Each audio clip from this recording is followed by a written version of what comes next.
Hello, welcome to Star Wars Spelt Out. I'm your host, Josh Chapman, and today we're in the studio. We've got a friend over on the Skype. We threw up the bat signal of, hey, we're gonna need some guests here. The roster was starting to look a bit thin, and my next guest threw the hands up straight away. He was first in, and so live from Chicago, Rik Villanueva. How you going, mate? I'm doing well. How are you? I'm good. Now, I have a bit of a confession to make. I think you might have sent a message to me ages ago about being a guest on, and I think it was sort of, yep, that'd be great. Let's do it. And then it just sort of fell by the wayside, unfortunately. So I'm really glad that you're actually on. Yeah, I think that was a few weeks before Celebration. I just kind of figured, me being local, I can, Mm, offer a couple of tips for Chicago, and then I'm sure everybody was just busy with preparations, and you coming from the other side of the world, I'm sure, it was a hectic couple of weeks before the festivities began. yeah, and that damn Claire Stribling, she muscled her way in as well too. She's the queen of Well, Chicago, so no yeah, pretenders. I'm not going to start a fight with Claire. I'm just not.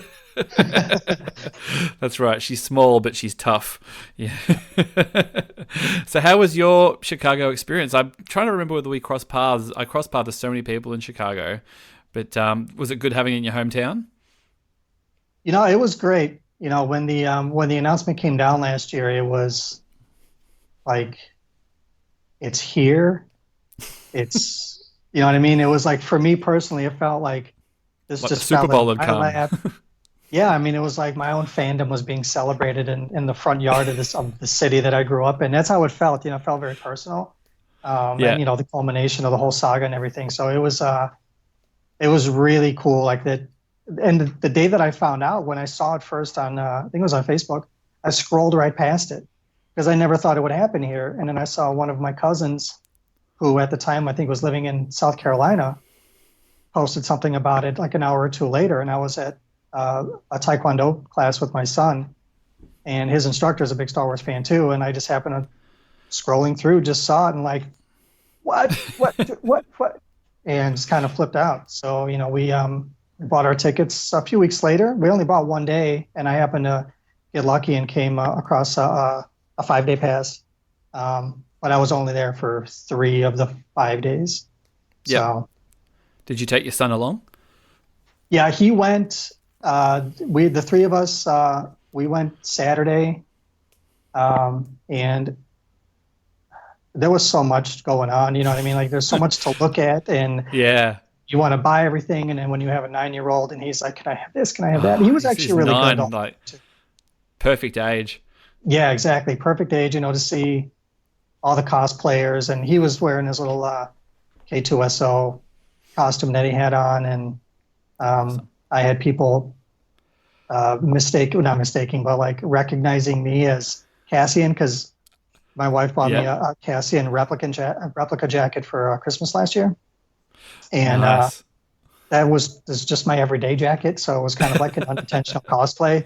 I'm just You saying, got I'm sort of just the another Mexican the dude in a brown growth coat. going as well too. Yeah, yeah. Well, you're a bit Yeah, lucky that yeah. our friend of the show, Catherine Neen, didn't spot you, or she would have grabbed you for a photograph. I think she was hunting I the know. Cassians. I don't know if I feel safe even on this other side of the world now. um, yeah, well, it was cool, and that was a similar thing that when I had Claire on, that she was sort of like, we just couldn't believe that it came to our town. Mm. It's always such a, it's always such a, Florida thing or an LA thing, or do you think you'll try and get to LA, to Anaheim, or you kind of wait around for the next time it comes? Yeah, I don't think so. Just kind of looking at planning everything out for next year. I don't know if it's in the cards. So unfortunately, I it's looking more like a no for next year. Yeah. Well, at least you've said that you've gone and done it as well. You know what I mean? Like it would have been what a better way than having it in your backyard, at least to say that you experienced it. Because never coming to Yeah, but not, Australia. yeah, that's unfortunate. Well, one day you gotta hold out hope. You know. Yeah. We have a bit of a Sydney and Melbourne have a bit of a rivalry when it comes to events that come to Australia, and so some of friends of ours, like Matthew Turbo, who's from Sydney. He's like, oh well, if it comes, it's going to come to Sydney anyway. So, it comes all that way. It's like coming all the way, but not. You still got we'd still have to travel, which would be annoying. It's like, oh, it came all the way to Australia, but still, it's a flight. It would be really frustrating. But anyway, Well, I'm sure it's not as far as having to continent hop, come back here.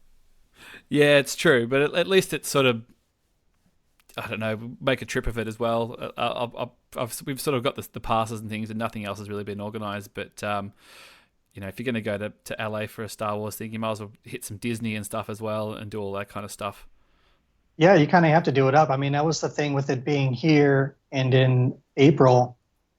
I mean, there's stuff to do in the city. There's plenty to do, but it's not like there are other attractions you can go to that are equally as big or related to something like a celebration. The thing that sucks now is that, I mean, I have the bug. I've been through it, and I met a ton of people. Unfortunately, you and I didn't cross paths, but I mean, I met a lot of people there that I've listened to or talked to on Twitter and stuff. And it's like, I'm like, you just want to see him again. Yeah. I need more of that celebration. You guys got any more of that celebration? I got to get some more. At least we've got a lot of Star Wars to tide us over, coming up as well. So, we've got all those goodies and things. So how do you go with stuff like spoilers? Are you a spoiler guy, or do you like to just be fed the official Lucasfilm? What they want to tell me, I'm happy to take. I'm actually at this point right now before episode 9, I'm cutting off spoilers. So with Force Awakens, I was kind of reading up on stuff, and Last Jedi, I gave myself a cutoff.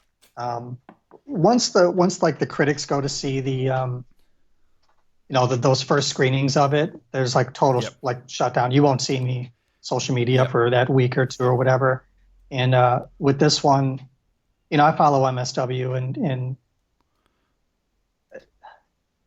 there's just a line, this, I think yesterday or today, Jason posted some things about stuff. Oh, I don't want to get too much. I saw the tweet. I'm like, I'm not going anywhere near that. So yeah, well, last week we had those quote unquote leaks that popped up on Reddit, and same thing. I was like, I'm not interested. Because my thing is, I'm not a big speculative person. I'm like, I don't fall into well, what if this happens or what if that happens? The thing with this movie is that, the end of The Last Jedi, it was so wide open that anything could happen. So, your mind grapes kind of get moving around anyway. But with, like I said, I'm just at that point now where I don't want to get locked into an idea where I could possibly be disappointed if what I think could happen doesn't happen. I just kind of want to experience it the way that I've experienced every other Star Wars movie for 40 years, So you 40, did you say 40 years old, roughly? 41. Yeah, right. So you're around the same age as me. So did you manage to see any of the originals in the cinema? Did you see Jedi in the cinema? Yeah, well, I talked to my mom a few months ago about this before Celebration. She says we went to go see Empire Strikes Back when I was 2. My brother was 4. My dad was into Star Wars because he was an artist. That painting back there is one of his. Nice. Yeah, we've got a few more. So unfortunately, he passed when I was 5, the same year that Return of the Jedi came out. But he was into all kinds of weird and just eccentric, and being the artist, he was just game to kind of whatever caught his eye. And Star Wars for him. Yeah, Star Wars came along, and it was just like creatures and aliens and stuff. And so I know he kind of gravitated toward that stuff. So we were lucky enough that, well, he was smart enough that when we had birthdays and Christmas and stuff like that, he would tell all of our, family and friends, they would say, what do they want? And he would say, just get them Star Wars stuff. So between that and after doctor's visits and stuff like that, when we were getting shots as kids, or, immunizations or whatever, we built up these collections of our Star Wars toys, which I still have. I still have all my old 77, 86. He wasn't smart enough to say, now buy one to give them, and then buy another one, and then keep it in the box and keep it in the closet. I don't think anybody had that kind of foresight. Nobody that had the lifestyle that we had. I mean, because we weren't we weren't like wealthy people or anything. We were Yeah. middle class family, and like I said, until he passed. But um, yeah, I mean, but like I said, with everything that came after Star Wars, He-Man, GI Joe, Transformers, Thundercats, Mask, whatever the toys were, Hmm. Star Wars those were the toys that we kept every time we moved, which was pretty frequently. My mom always made sure that our Star Wars stuff never got lost or separated, or you know what I mean. So, like I said, I have it all now. It's in a storage unit here where we live. But Yep. yeah, I'm grateful we still have it. So Will it ever get onto the shelves, do you think? Or is it sort of, I got to wait for the kids to get a bit bigger, you know?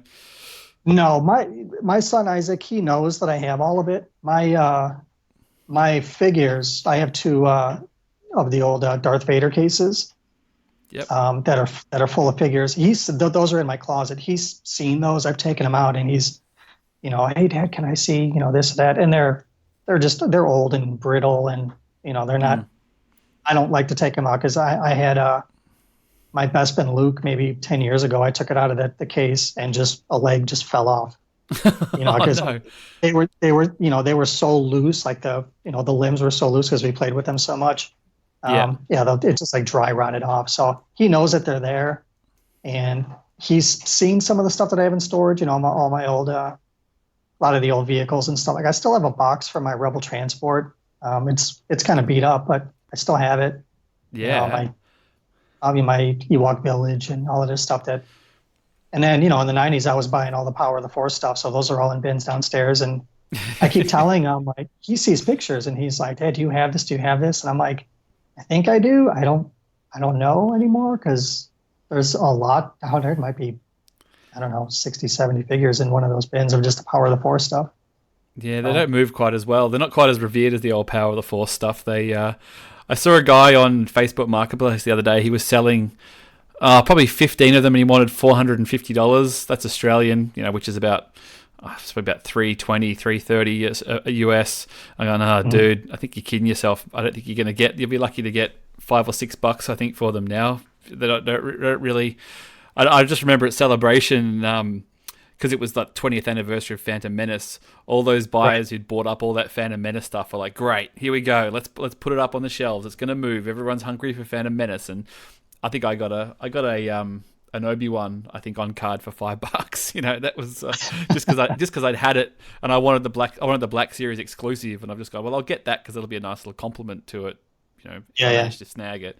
But yeah, they're not really, the Power of the Force stuff's not really moving. But I was at my parents' house the other day, and I was talking to them because I had Horst Burkhardt on the show, and we were Mm. talking about figures, and I'd found this R2D2 at home, and he was like, "Buddy, that's the pop-up lightsaber R2D2. That's worth like $250." And I was like, "What, really?" Because we'd got it, all this old stock at the last 17 had been shipped to Australia, so we managed to get them. Yeah. It had just been sitting on a shelf for years at my parents' house, and he's like, "Oh well, you got to get the lightsaber. You got to get the lightsaber. It's worth more with the lightsaber." And then Mhm. I told the story to my parents just the other day because I'd forgotten I hadn't mentioned it, and my mother goes, "Oh well, there's a box of Lego that's got all sorts of junk in it, in this cupboard. You should just go and have a look in there, And they're like, "Oh, the hunt." The hunt is on.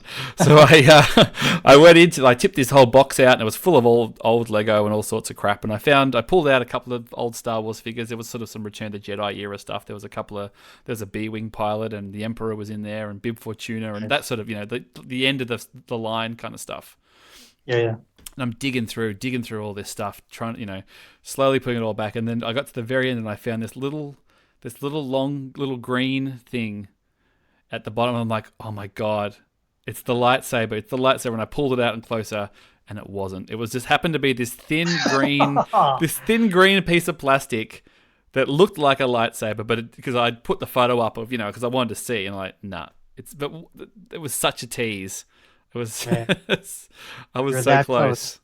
You were that I little know. piece of plastic close. I know. I'm just going, do I really, because he's sitting on the desk now, the little R2. He's in pretty good condition still, but I'm going, do I really need the lightsaber? Is it, I wouldn't sell it anyway. So what am I really, I'm not going to pay money to get it in to make it worth more for something I'm not going to sell Yeah. regardless.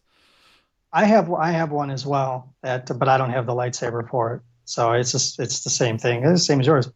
So by the way, your Haas Burkhardt is spot on. By the way, Yeah, my Struthers is probably the closest, but or my Dallas. I don't know. your I'm Dallas. I surprised was they gonna still. say, yeah. I'm surprised they still talk to me after I make fun of them. Although they did, the bad motivators did the other day say that they were going to mess with me if Disney Plus didn't come to Australia in time. So I can make fun of their accents a little bit. I don't think they'll mind too much. Well, you're getting it a week after we do, right? Yeah, it's crazy. So I had Saf from Rogue Podron on last week, and she's in New Zealand, and we were just reveling at like I can't believe that we're not at the arse end of the world like we normally are. That they're actually treating us with a little bit of respect and getting us. But we're just massive pirates in Australia now because we've just been screwed for so long. So I think they're just gone.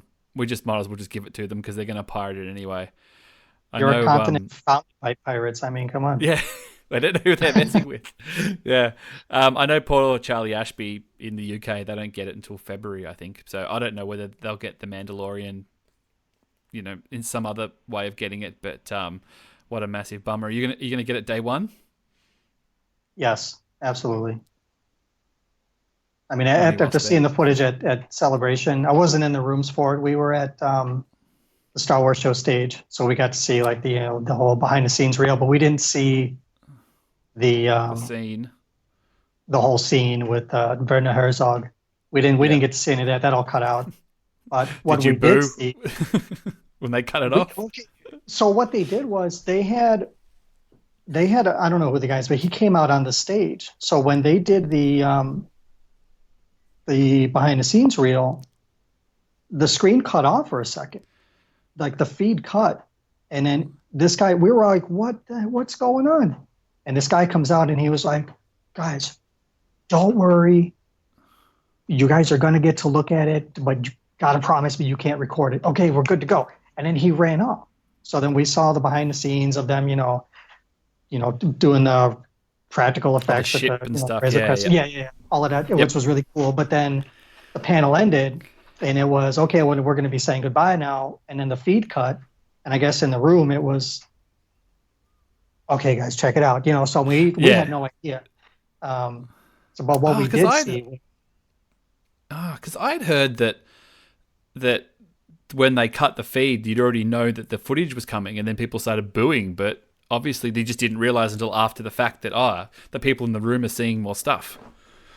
I think that was the case more so because we knew what time it was, and we figured it was going to be an hour-long panel, and it was like 10 minutes to the end of the hour, whatever time it started. Yeah, yeah, And I was standing there with a couple of friends, and we were kind of like, well, what's going on? Because it was kind of abrupt, yep, and then it turned into well, they got to be seeing something. So we were like, well, what's going on? And then it kind of turned into, oh, you suck, you ruined Star Wars, you ruined the Mandalorian already.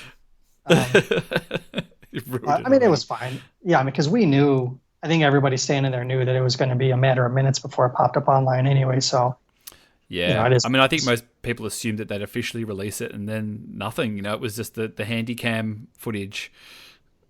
Yeah, I mean, I had a lot of friends that didn't go, that live in the area, and when that footage popped up on YouTube or whatever, they were like, "Oh man, it looks great," and I'm like, "You should have saw what we saw in the room." I mean, it was unfinished footage, but it still looked pretty cool. Mm. Um, So they've got your money then. oh yeah, I'm locked in.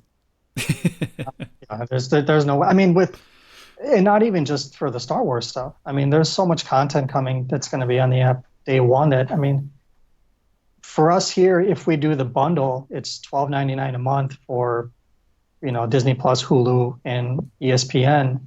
Which I if we get ESPN, it's for baseball. I mean, just like Claire, Cubs fan.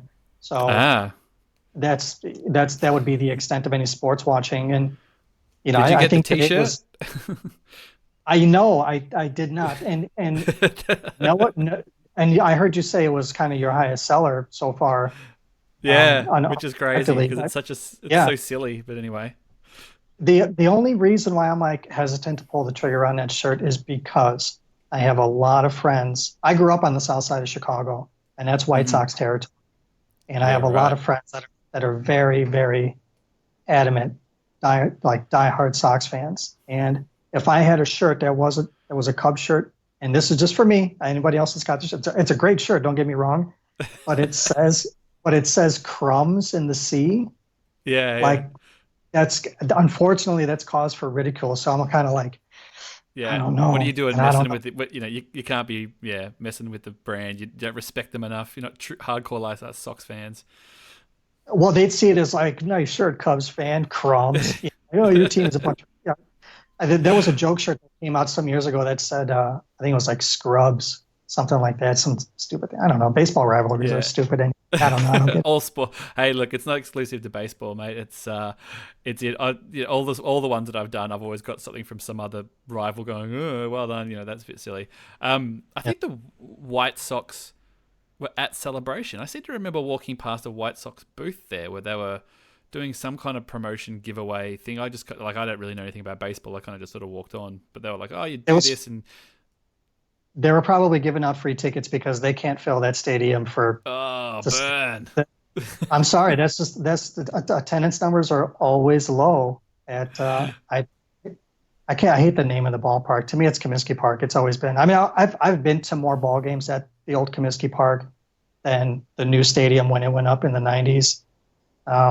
Just because it was, ball games were cheap there. It was scary to go to the old Comiskey Park. It would rumble, like because it Mm, would in the '80s and '90s when especially in the '80s when they were quote unquote win and ugly. That was like the team's slogan.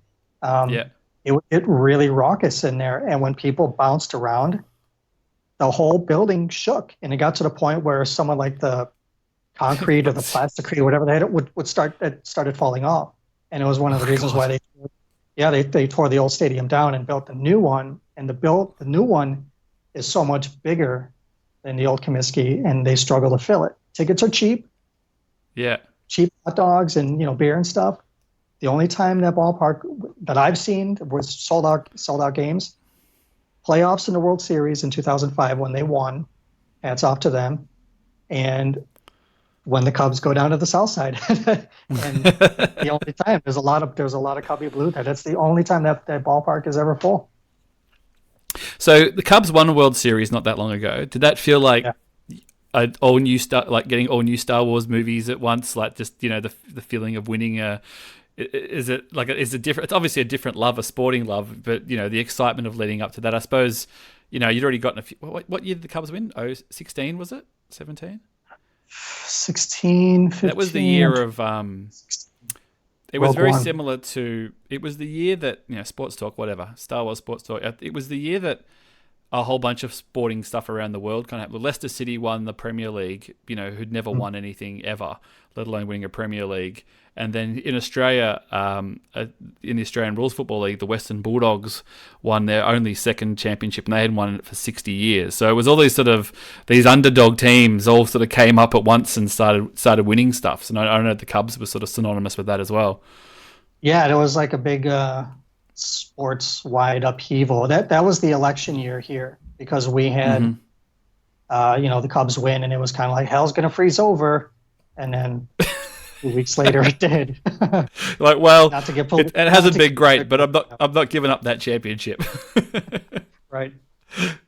um, so with Rise of Skywalker coming, do you take your son? Do the midnight screenings in Chicago, or you take him sort of opening day, or let him get out of school, or do you go with your mates? Or No, we trying to think with Force Awakens, he was 5. He was just about to turn 6 when The Force Awakens came out. And again, staying spoiler free at the time, didn't really know what to expect. So we went, Cheryl and I, we went the Sunday after it opened. We went early Sunday morning, probably like 10 o'clock in the morning. And so then, waited a few days. yeah, yeah, I mean, it was like early matinee. It was like a $5 ticket or something. Like Disney needs my money. Um, So we went because I mean, again, I didn't know what it was going to be like and whether or not at 5 years old he'd be able to handle it. Yep. And And afterwards I was like, oh, okay, this is cool. It's A New Hope. He'll enjoy it. So we took him. I took him a few days later to see that. We waited on Rogue One. Like we saw Rogue One first, and then we took him.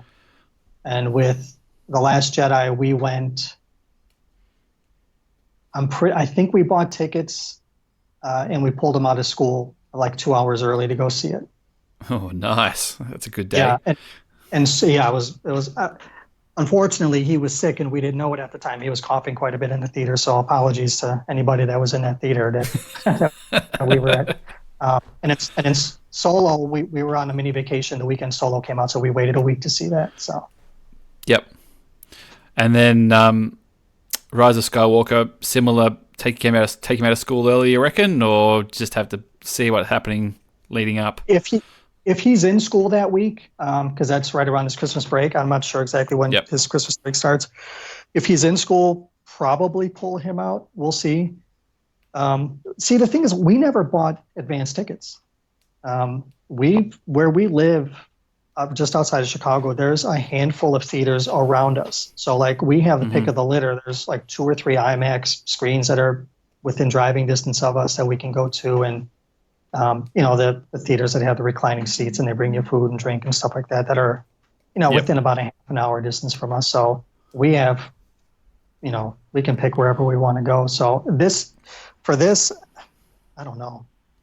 When those tickets go on sale in October, whenever that last trailer comes out, it's going to be hard to not pull the trigger right away and just start, trying to lock it all in. Yeah. And just buy tickets for every theater and just drive from one to the other for 3 days straight. Yeah, it's going to be. It really feels like we were in that little news lull where not much was sort of going on, which is pretty much the same as all the other movies that have come before it. But it doesn't seem to matter when you want information. It's that weird thing where you talk about like you don't want spoilers, but you want information, but you don't want information. Like you want to know, they want to give you just enough, to keep the excitement going, but at the same time you're like, oh, I don't want too much. Like what the D23 footage, did you feel like, oh, they're showing a bit too much, or you happy with what you saw? Well, once I scooped my brains back up from off the floor and put them back in my head, I was like, this. It was like the perfect amount of like tease material. I mean, what's the thing that got everybody talking immediately was Dark Side Ray. If they didn't show that and they showed us all of the other footage, it would have been like, wow, that was cool. It looks like this and that, and people would still do their speculating and in the poster and that. But just that second and a half of, butterfly knife, lightsaber, and whatever the hell Ray's doing. I mean, that was all we need. It just flips the whole movie. I mean, I know everyone can go, oh, it's a vision, whatever, but it still just flips the whole idea of what in people's heads, of what's possible, I suppose. You know what I mean? Like, I suppose when you go final chapter, I mean, I know Last Jedi suffered from this a bit because it took place so close to Force Awakens. People going, well, I know it's going to play out like this. It's going to be like this. It's going to be like Empire. And then it's not. So, people's expectations have changed. But then again, coming into the end of it going, we're going to wrap this up. Things have got to happen. Good triumphs over evil. And now it's just like, geez, maybe they're going to, what are they going to do here? Like, what's going to happen? So do you just feel like any sort of preconceptions you've had have gone out the window? No, again, because I don't really think I had too many,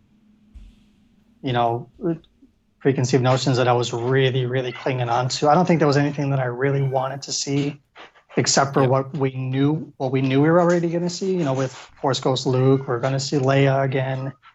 Yep. Stuff like that. Seeing Lando.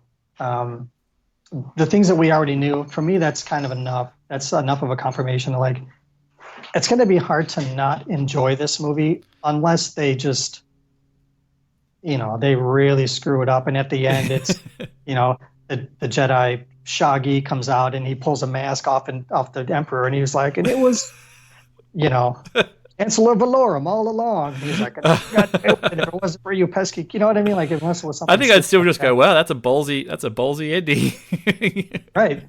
Just come on. Well, Disney, you got us. Yeah. I mean, that Yeah, you no, always kind of think like, how can they get it wrong? What can they do? But I mean, if you don't have too many things that you're desperately locked in on. no, and at this point, there's so much, seeing a dark side Ray and all the speculation. Oh, she's a clone, she's a twin, she's whatever. For me, it's kind of like the wheels start turning in kind of EU stuff. With everything expanded universe that they've already incorporated, would they incorporate something like, the Palpatine clone? Because that was, the big Dark Empire thing. Mm-hmm. Would they, say that, she's, I don't know, throwing out some crazy theory like she's, a young clone of Amara Jade or something, like would they go that route and throw it way left field and just, like as JJ says, he's like, I said to hell with it, and I just spitballed all these crazy ideas, and then, nobody's going to hold me down. This is my, it can be anything at this point. Yeah, I guess you keep going. Well, how do you introduce all that stuff into a movie? Especially the last one. Like, how do you throw all these curveballs in, like all that, like you're saying, like cloned emperors and all that kind of stuff? But going, well, anything goes. I guess it only takes a few lines of dialogue or just show don't tell kind of stuff that you could do it. But I mean, I kind of feel like that they'll Avengers Endgame it, that a lot of the stuff that we think is going to happen will happen really early in the film, and then it'll kind of spin off into this. Like, I wouldn't even be surprised if they jump ahead of time in the film, which isn't really common for Star Wars films. Solo did it, obviously, but you could go, hey, that big fight on the Death Star with Kylo and Rey, in the waves, that could be the first 20 minutes of the movie. And then something goes down, which the movie completely flies off in another direction of that we've got no idea about.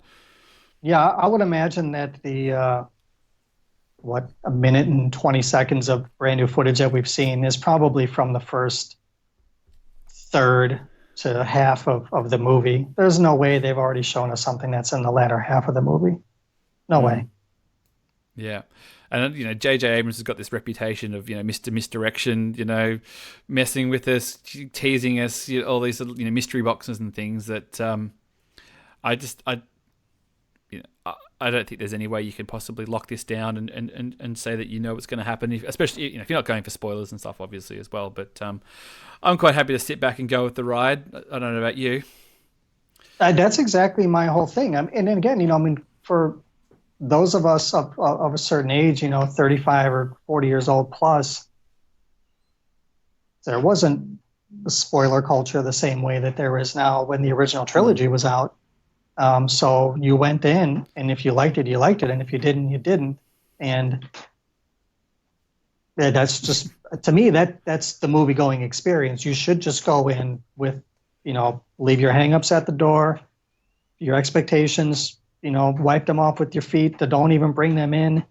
Enjoy the movie, and if you like it, you like it. If your first impressions are one thing, that's probably what you're going to have for a while until you really get to break it down and dissect it. If you choose to, the movie-going experience should be something that is just pure entertainment. People like you and me and the people that we know. I mean, let's be honest, we're fanatics. We are bigger than just a normal fan base for something like this. We live and breathe this fandom, so we're going to dissect, we're going to pick apart, we're going to look at nuance and this, that, and the other thing. And, for these movies, for us, and it's weird too, because some of us feel like we're owed a certain experience with Star Wars. I don't know if I do. I know what I want, and I want to have fun with movies. And I don't think I haven't had fun at a Star Wars movie yet. That's kind of like the baseline for me. For me, that's the price of admission back. Like, you want my eyeballs to take you in, make it fun for me, and that's it. That's all I want. Yep. I'll give you the money for the ticket, in exchange for that. When people have hang-ups, long before a movie comes out, and I'm not just even talking about Star Wars movies. I mean, this is a problem I have. Like, once upon a time in Hollywood, I didn't really have any desire to see it, and I've heard what might be good things about it. It depends on what's people's. Yeah, I haven't seen it yet either, but I don't really care to. You know what I mean? I've seen Quentin Tarantino movies, and they're good for what they are, but it's not something that really appeals to me. Where I'm like, I got to go and enjoy this movie, because I know myself, I'm going to walk into that thinking like, oh, great. Quentin Tarantino's going to be dropping lots of F bombs, and there's going to be all kinds of racial slurs. And I'm like, oh, great. It's more of the same. And if the movie's good, it's good. But Yep. I know I going into it, I have that because that's what I expect of him as a director. Yep. And it's for me, that's more of the same. Star Wars and kind of geekdom movies like that, the Marvel movies and certain anime or whatever, you have ideas of what you might want to see or what's kind of a norm for these kinds of movies. So you go in with, I'm expecting to see a space battle or a lightsaber on a lightsaber, and we didn't see that in episode 8, but it was a different kind of ride, and it was still fun because it was a lot of unexpected, and I enjoyed The Last Jedi for that. Yeah, I mean, I'm leading into Last Jedi, people sort of asking me, like, what do you want, and I had to think about it. I was just like saying, I think my snap response was, I want to be entertained and I want to be challenged, and I suppose saying that you want to be challenged is very easy to say until you are challenged, of what your perceptions were. But I really enjoyed The Last Jedi, and I liked the things that were different, and the changing of expectation and all that kind of stuff. I was quite happy with it, and I like it's talking about we're fanatics and we dissect this stuff, which is definitely true. But I think the sort of the people in the fandom that I sort of involved with kind of embrace the things that they don't like, are happy to talk about them in a way that you just go, oh well, that's Star Wars. There's always silly things in Star Wars or things that I don't go with, and and I especially with the podcast account, you follow a lot of Star Wars fans and stuff, and there is a lot of like, if this doesn't happen, it's kind of hard to tell in an online world if someone's just like, if this doesn't happen to these people, it's over, or this doesn't work out the way I want it to be. I'm done with it. People project their wants so harshly, I suppose, that I kind of just go, oh, I really hope that it's not the be all and end all, because you want something, someone over here wants something, someone over here wants something completely different. Like you can't all be happy. Right. You just got to go with it. Along those lines, I mean, thinking about what it was like when the prequels came out, I remember going to see Phantom Menace. The experience that I had with it was a friend of mine won tickets through like a radio call-in contest, and she only knew the answer. It was because of something that I had said randomly, and it was whatever the question was. The answer was C-3PO, and she said she only knew it because of me. So I think like 6 or 8 of us went to go see the Phantom Menace. I think it was at like 9 or 10 o'clock in the morning, opening day, and the theater was about an hour away from where we lived at the time. So myself and a friend of mine, we stayed up all night, watched the OT, drinking beers and stuff after being out, whatever, and then went to the theater. 20-year-old behavior. Well, just Says about the same as me. Yeah. We left the theater, and it was a really weird kind of Yeah. Okay. It was very matter of fact. Like, did I like it? Did I not like it? And I think I enjoyed it more than I didn't enjoy it. And another friend of mine, I've come to really love the Phantom Menace. Just, it's silly fun, but at the time, in '99, I was 21 years old. So you're at that point where it's like, I'm an adult now. I shouldn't like fart jokes in a Star Wars movie, or a guy with a numb tongue. I don't know. It's all the weird Jar Jar stuff, but it's fine for what it was. It was a marvel. It was something to behold on the screen. But I have a friend of mine that to this day is just like so anti prequels, and he's not kind of just locked in with Star Wars culture. He's like a big film guy and stuff. I mean, he's a smart guy, and again, he's one of my best friends, but he's so like, dude, the prequels are they're garbage, and the prequels are what happens when nobody tells George Lucas no. And I'm like, yeah, you're kind of right, but they're part of this larger story, and they're not terrible. There's worse movies out there.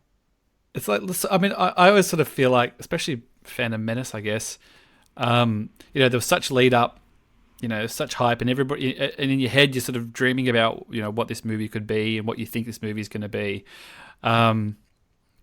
And I always sort of akin to it to just like I always sort of remember, being so excited for it, and then sort of sitting in the cinema and it being over and going, oh, that's what it is. And that's what it'll always be. You know what I mean? Like, it's kind of, you go, in my head, the possibilities, and you see footage and you kind of go, oh, wow, they're doing this and this and this and this. And in your head, you're arranging it in a certain way, and then you see it, and then it's like, no, this is what it is. Like, this is what it is now and what it will always be from this point on. So you've got to get on board, or some people didn't get on board or whatever, or you just a level of acceptance, or you've just got like, oh, I'm going to love it a different way, or I've got to find the things. I mean, my reaction was, when I was almost the same age as you, I just kept going back and watching it over and over again. Like, I think I saw Phantom Menace 9 or 10 times in the cinema. So it was more that the familiarity, it became more of like, I'll just become so familiar with it, and I'll know the film backwards that that's how I'll love it. And I do this. I watched it recently. I did a commentary track with it with Catherine and Andy from Geek Pod, and I really enjoyed watching it, actually. And I hadn't watched it all the way through for a while, and I feel like that'll be one of the first ones I'll probably show my kids when they get a bit bigger as well. What we did, my son, he's seen them all, to date, and I remember the first time we watched. He saw the original trilogy first. And the first time we watched Phantom Menace together, that was the only time that he said, okay, Dad, I think that's enough Star Wars. We were about halfway through Phantom Menace, and he was like, I think that's enough. I was like, are you sure you're not really getting into this? And he was just like, no, we'll come back. He might have been 6 or 7 when we saw Phantom Menace, and he was just like, let's take a break. I was like, okay. And we didn't go back and watch it again for a couple of months. But this year, leading up to episode 9, every month we've watched a movie since January.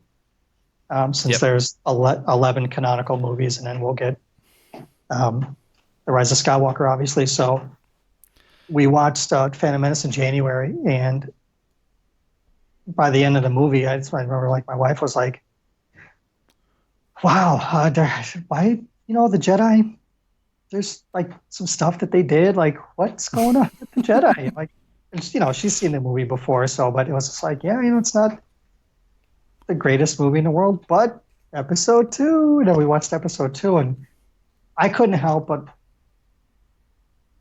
like watch it through my son's eyes, where he's a smart boy. He was very critical of it, but like not in a bad way. He was like, well, why did they do this? And why is Obi-Wan in a bar on Coruscant? And he's like, I don't know. Like, it's just what they did. But like he's perceptive enough to pick on some of the stuff. And he laughed at things. I laughed at them with him. I think watching Attack of the Clones this February was probably the most fun I've had watching it.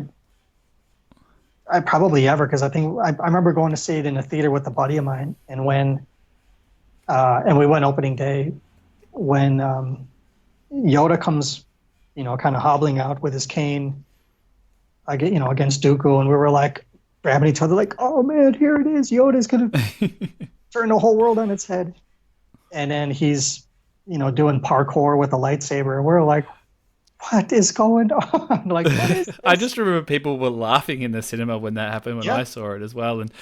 I just remember Attack of the Clones not kind of going, oh, redemption. I just remember, like, within the first sort of 5 minutes of Attack of the Clones going, okay, it's just more of the same. You know what I mean? Like, going, all right, it's going to be this thing,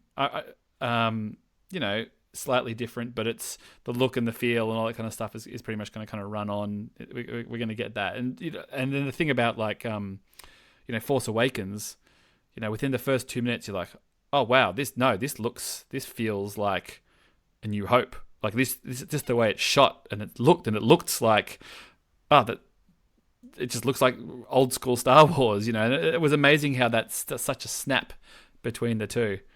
Right. Well, we had it, again, for those of us that followed every beat of what was coming up with The Force Awakens, we had it ingrained into our DNA, real sets, practical effects. Real sets, practical. We were like, oh, it's going to be great. what's that thing rolling around in the sand? And they were like, oh, he's totally real. Like, yeah, right. And then they brought him out on stage at Celebration. We're like, oh my God, he is real. Like, that's the coolest It's thing crazy ever. how much, now we're so used to BB-8 that it's crazy how people just lost their mind when BB-8 rolled out that he was a real thing. That, you know, now you just accept it. You know, everyone's got little BB-8 rollies everywhere. It's just it's crazy. You know, 4 years ago it was like the world had changed. It's like, oh my God, how did they get his head to stay on the top? Yeah, it was the weirdest thing. And I remember seeing there were like schematics or whatever came out of like, well, this is how it works, and there's gyros and servos, and like that's way too nerd for my brain to accept. It just looks cool.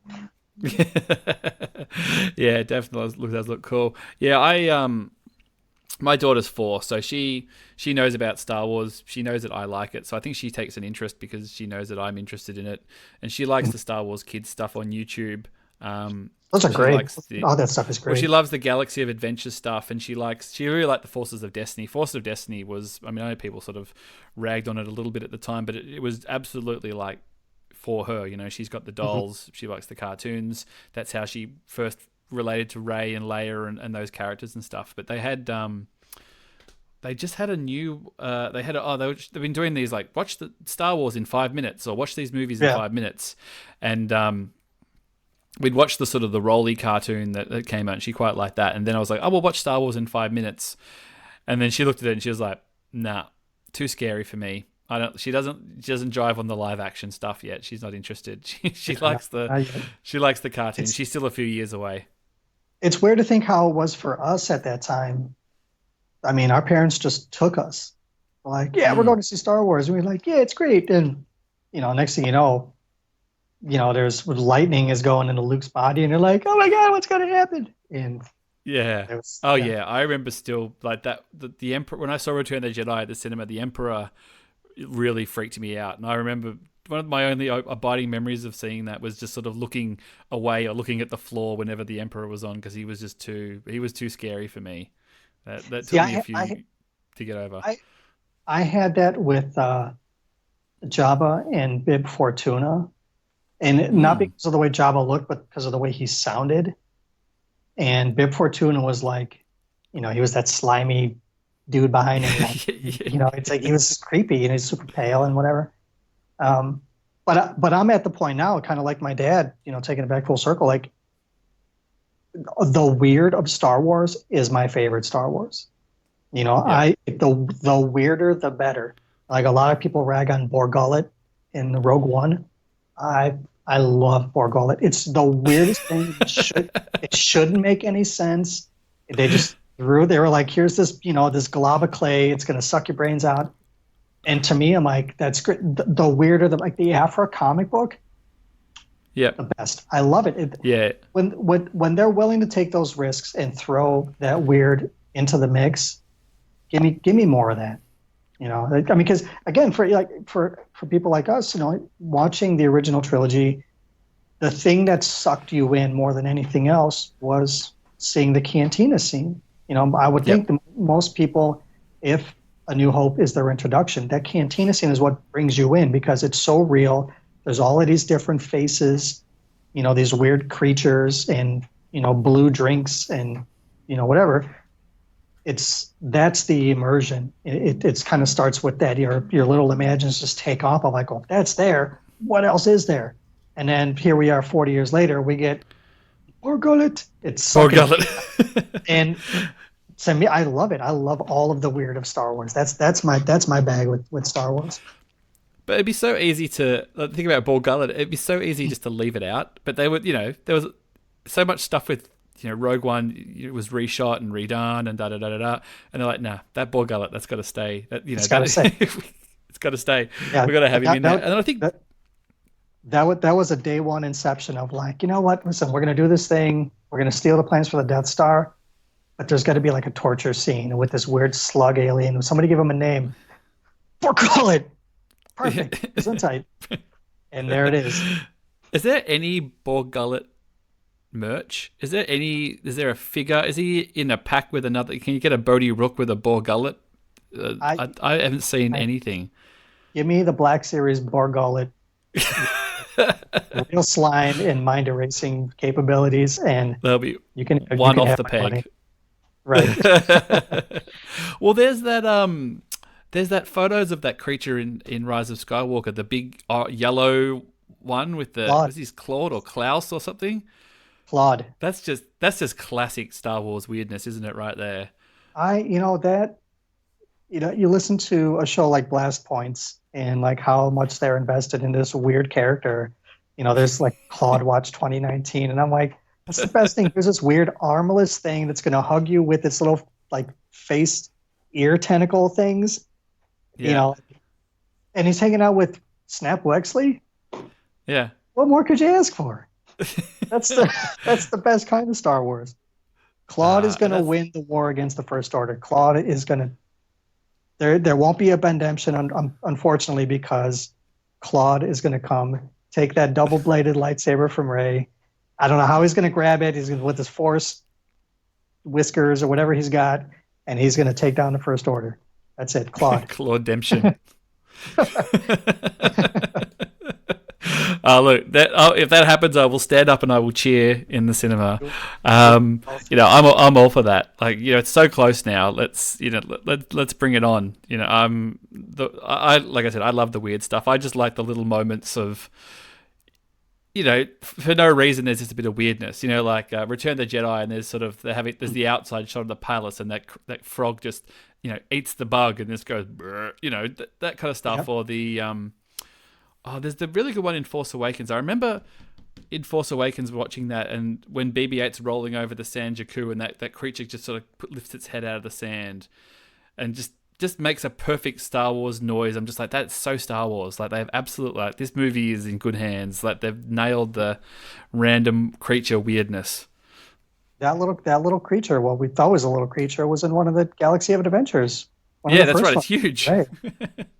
Yeah, it's a gigantic, desert. Like trash-eating monster or something, isn't it? Yeah. Oh man. Look, I'm all for it. I can't wait for all that stuff. So look, we're just about ready to wrap up here. Thanks for coming on, Rik. I know this is a podcast long in the making. You know, sometimes things get in the way, plans get in the way, but you've always been a really big supporter of the show and tweeting and listening and stuff. And it's always awesome to get people who like the show on as well, rather than just other podcasters and stuff. So it's a bummer we didn't cross paths at Celebration, unfortunately. But when it comes back to Chicago in 2023 or 2022, Yeah, whatever.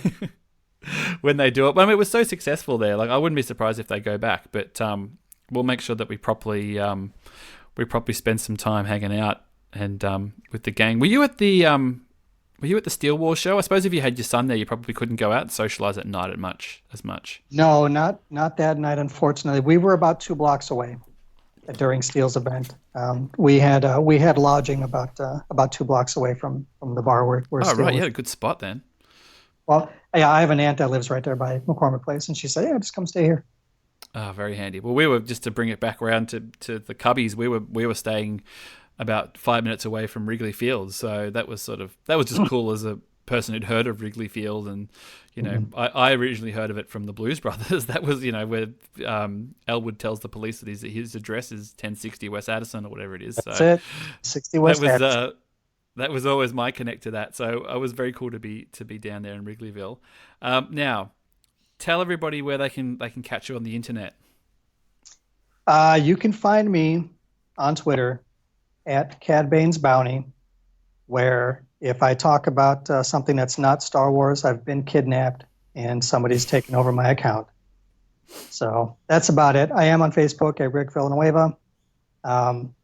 Star Wars isn't really what I do on Facebook. It's a lot more family pictures and stuff like that. But you want to talk Star Wars with me on Twitter at Cad Bane's Bounty. Awesome, and we'll get you back on again. We won't make you wait a year next time. Next time we'll get you on post Rise of Sky. We'll get you on post Rise of Skywalker, and we'll get your thoughts and things. So and see what your son thought of it as well. Awesome. Can't wait. You can catch us at StarWarsSpeltOut.com. We've got t-shirts on TeePublic if you're not afraid to get ridiculed by a bunch of White Sox fans.